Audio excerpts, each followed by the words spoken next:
सिंदूर टोपे नहेला नाही शंखा दीपट नहेला नाही तथापि तुमर बधू तू भूलिबु नहीं मु भूलिबि नहीं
छोट झियो कथा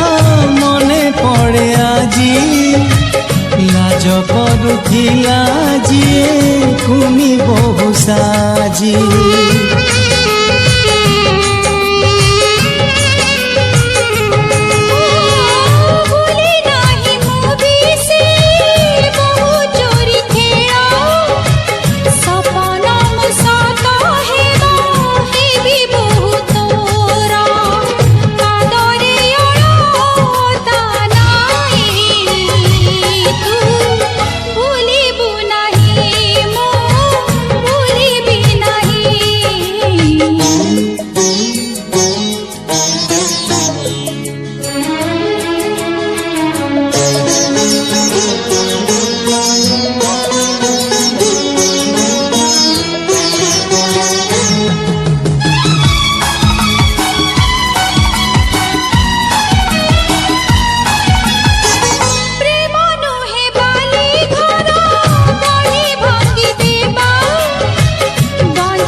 जदि आधा होई रहे जीवन रे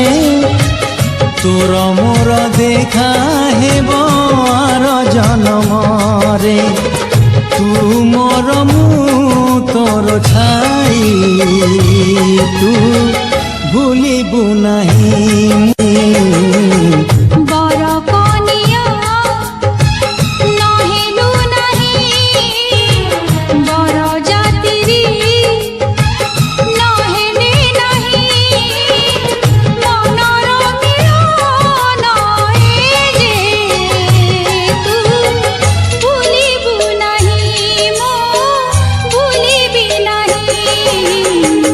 सिंदूर टोपे नहेला नहीं शंखा दीपट नहेला नहीं तथापि तुम